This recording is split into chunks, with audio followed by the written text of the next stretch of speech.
Hey guys, I'm Lou, and in today's video I'm going to be reviewing Convenience Store Woman by Sayaka Murata. I really hope I said her name right. I first discovered this book wandering around Waterstones in Piccadilly Circus. I was really intrigued, but I couldn't pick it up at the time because I was broke.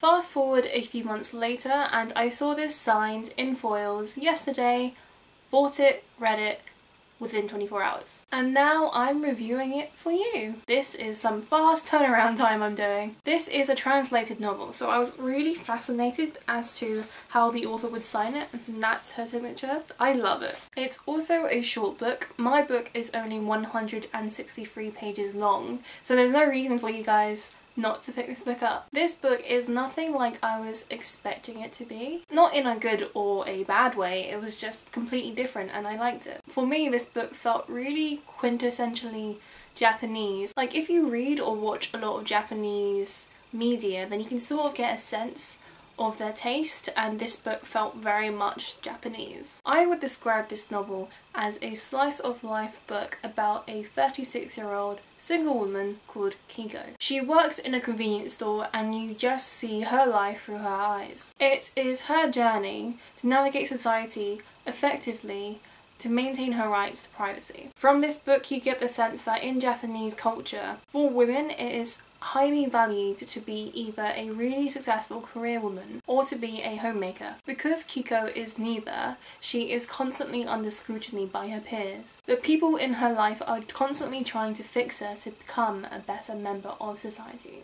One of the reasons why I really liked this book was because of Kiko's thought process. It's very similar to mine. She's very logical, to the point where it's detrimental. I would say that I'm as logical as Kiko, but I know how to navigate social situations a lot better than she does. I'm not a doctor, I'm not a psychologist or anything like that, but I would suspect that Kiko is either on like the autistic spectrum or is a sociopath. I'm leaning more towards the former because she does try to integrate into society to maintain her privacy. I also really found Kiko's facts about convenience store life really interesting. For example, a customer is likely to pick up a cold drink last, just before paying. And also the idea that we all infect each other with ourselves. In the book, Kiko talks about adopting people's personality traits, their way of speaking, their fashion, in order to seem normal. What I also really loved about this book is even though it's translated from Japanese,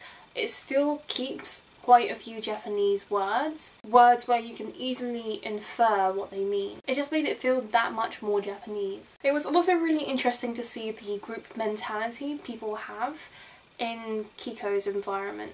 For example, she would have friends who are wives. Kiko then attends a barbecue where the wives have brought along their husbands and their children and is a massive social event. It's the husbands that comment on Kiko being single and how she should find a husband and how it should be really easy for her because it's a woman. And it's almost like, get any old husband because it's easy for you and you will become a better member of society regardless of who that husband is or what he is like. You just have to get a man, full stop. Or be really successful to the point where you're more successful than a man to need a man. Once the husbands would bring this view across, the wives would then also agree, and then they would almost segregate against Kiko and making her feel like an outsider, which she is completely fine in being.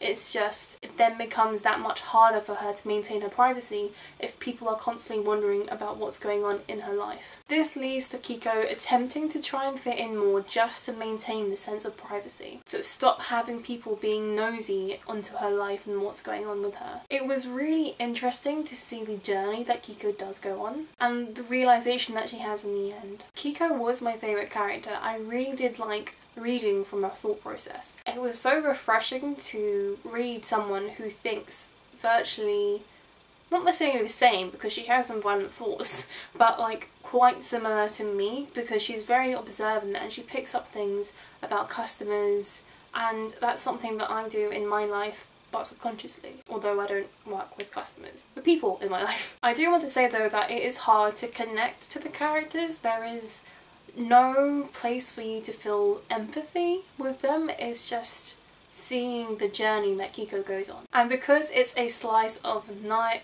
I keep on saying knife, a slice of knife, And because it's a slice of life novel, there is no clear plot, it's more of just Kiko's progression. I gave this book a 4 out of 5 stars, and I thought that it was a really interesting insight into Japanese culture. This book can also be hilarious at times, and I had so much fun reading it. It's also a book that's completely outside of my comfort zone, simply because it's a book that I've never read anything like before, and I don't think I will ever read something like this again. So that was my review of Convenience Store Woman.